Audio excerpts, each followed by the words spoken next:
वंध्यत्व हा सध्या गंभीर आणि वाढता आरोग्यविषयक प्रश्न बनला असून यावर योग्य निदान व उपचाराची गरज दिवसेंदिवस भासत आहे।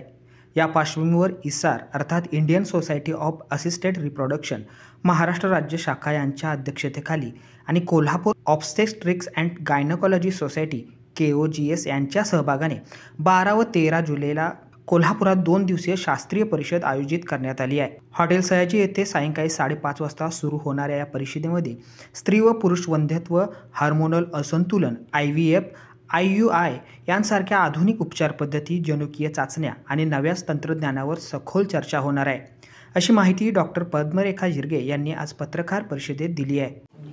महाराष्ट्र चॅप्टर ऑफ इसार किंवा MSR नी स्टेट लेवलच्या कॉन्फरन्स फर्टिलिटी कॉन्क्लेव्ह 2025 हॉटेल सयाजीमध्ये जुलै 12 आणि 13 तारखेला आयोजित केलेलं आहे।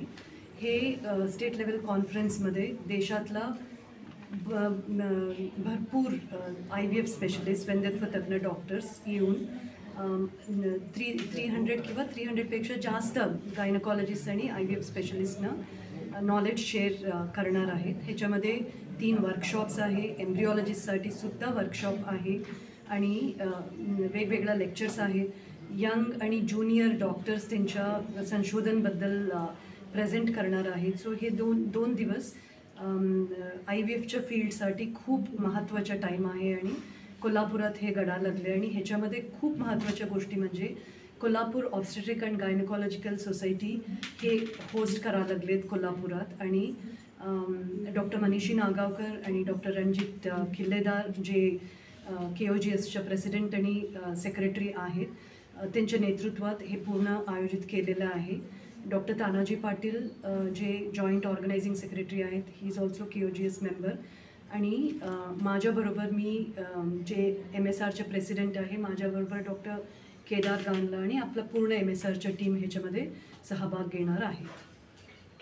दरम्यान या शास्त्रीय परिषदेमध्ये doctor Nandita Palshelkar, doctor Amit Patki, doctor Kedar Gandla, doctor Tanaji Patil, doctor Ranjit Killedar तसेच doctor Sadhana Patwardhan, doctor Chaitanya Shembekar, doctor Satish Patki, doctor Milind Pishvikar व डॉक्टर प्रवीण हिंद्रे हे मान्यवर उपस्थित राहणार आहेत।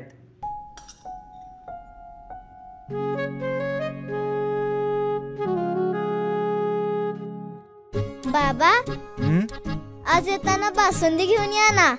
अगं, कालच आपण आईचा वाढदिवस होता म्हणून आणली होती ना।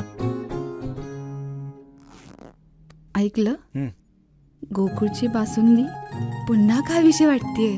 खरं सांगू, मलाही खावीशी वाटतेय। पुन्हा पुन्हा खावीशी वाटणारी गोकुळ बासुंदी।